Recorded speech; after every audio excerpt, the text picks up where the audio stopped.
सोचिए आपने एक बॉटल में एक खत डाला और उसे समंदर में फेंक दिया, ये उम्मीद लेकर कि शायद कोई उसे कभी पढ़ेगा।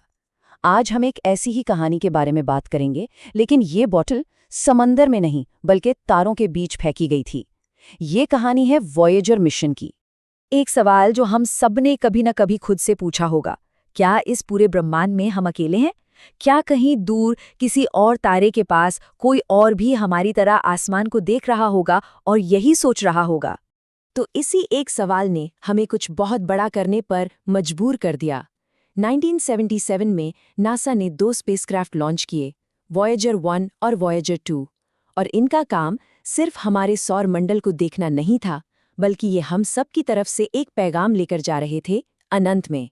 तो चलिए कहानी के पहले हिस्से पर चलते हैं। आखिर ये सब शुरू कैसे हुआ? इसे कहते हैं द ग्रैंड टूर।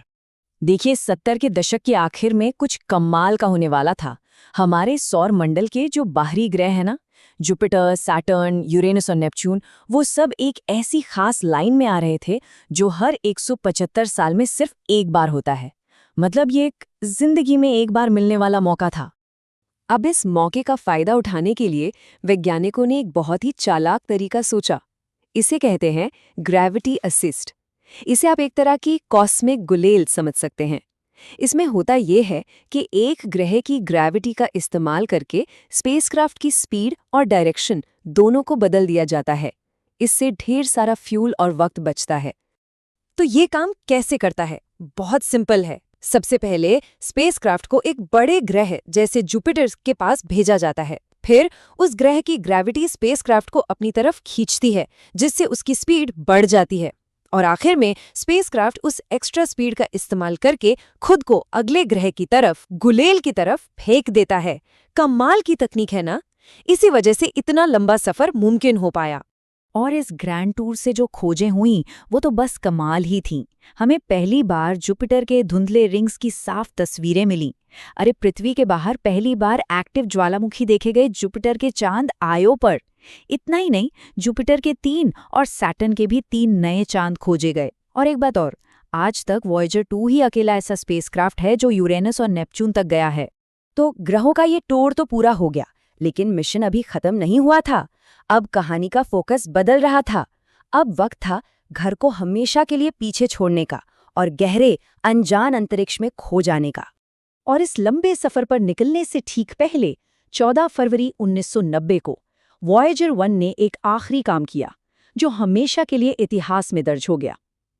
उसने 6 अरब किलोमीटर दूर से अपना कैमरा एक आखिरी बार घर की तरफ घुमाया, और जो तस्वीर आई उसमें हमारी पृथ्वी, हमारा घर, बस एक छोटा सा हल्का नीला बिंदु था, द पेल ब्लू डॉट। अब तारों के बीच की असली जगह, जिसे इंटरस्टेलर स्पेस कहते हैं, वहां तक पहुंचना आसान नहीं था। वॉयेजर को पहले एक बाउंड्री पार करनी थी। इस बाउंड्री का नाम है हेलियोस्फीयर।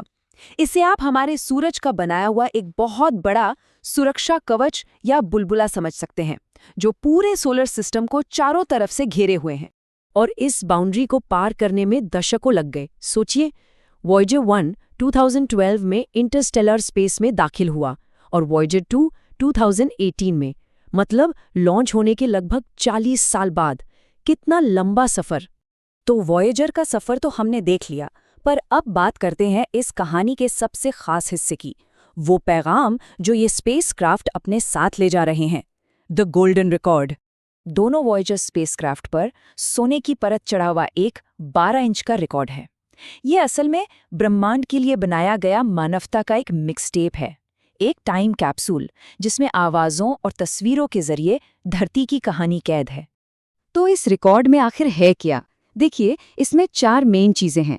एक तो धरती की 115 तस्वीरें और डायग्राम्स, फिर दुनिया की 55 अलग-अलग भाषाओं में ग्रीटिंग्स, साथ ही दुनिया भर का संगीत, और आखिर में धरती की अपनी आवाज़ें, जैसे ज्वालामुखी का फटना या किसी बच्चे की हंसी। तो इसमें आपको डीएनए का स्ट्रक्चर मिलेगा, इंसान के खाने पीने और परिवार के साथ की तस्वीरें मिलेंगी, यहाँ तक कि ग्रेट वॉल ऑफ चाइना और ताजमहल की भी। लेकिन सबसे ज़रूरी बात यह है कि इसमें सिर्फ अच्छी चीज़ें हैं। कार्ल सेगन और उनकी टीम ने ये फैसला किया कि वो मानवता की एक आदर्श तस्वीर पेश करेंगे। वो दिखाना चाहते थे कि हम कितने अच्छे हो सकते हैं, ना कि हम असल में कितने बुरे भी हैं।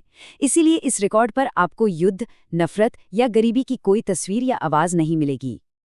लेकिन अब सवाल ये उठता है कि मान लीजिए हजारों लाखों साल बाद ये रिकॉर्ड किसी एलियन सभ्यता के हाथ लग भी गया, तो क्या वो इसे समझ भी पाएंगे?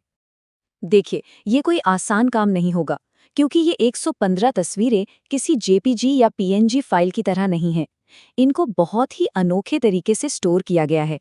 इन्हें ऑडियो सिग्नल में बदल दिया गया है और रैकेट के कवर पर ही इन्हें वापस तस्वीर में बदलने के निर्देश दिए गए हैं। ये अपने आप में एक बहुत ही मुश्किल पहेली है। तो चलिए अब इस कहानी के आखिरी हिस्से पर आते हैं। इन स्पेसक्राफ्ट्स और इनके संदेश का भविष्य क्या है? ये एक खामोश विरासत है जो अब इंसानी पहुंच से बहुत दूर जा चुकी है। आपको अंदाजा है वॉयेजर 1 आज हमसे कितना दूर है? 2024 के आखिर तक ये करीब-करीब 24.7 अरब किलोमीटर दूर होगा। ये दूरी इतनी ज्यादा है कि इसे सोच पाना भी मुश्किल है, और ये इंसान की बनाई हुई सबसे दूर तक पहुंची हुई चीज है। लेकिन हमारा इनसे संपर्क अब हमेशा नहीं रहने वाला। वैज्ञानिकों का अनुमान है कि 2025 के आसपास इन दोनों की प्लूटोनियम बैटरी खत्म हो जाएगी और उस दिन हमारा इनसे संपर्क हमेशा के लिए टूट जाएगा। मतलब करीब 50 सालों से जो हमारी बातचीत इन स्पेसक्राफ्ट से चल रही है, वो जल्दी हमेशा के लिए खामोश हो जाएगी। लेकिन भले ही वॉयेजर खामोश हो जाएं, उनकी यात्रा खत्म नहीं होगी। उनकी यात्रा और हमारा भेजा हुआ ये संदेश अरबों सालों तक हमारी आकाशगंगा में यूं ही घूमता रहेगा। मिशन के पीछे जो सोच थी वो यही थी कि हम अपने सौर मंडल से बाहर निकलकर दूसरों में कदम रख रहे हैं, और वॉयेजर इसी सोच का, इसी सपने का एक जीता जागता सबूत है। तो आखिर में हम फिर से उसी सवाल पर आ जाते हैं, क्या मानवता का ये गोल्डन रिकॉर्ड कभी सुना जाएगा?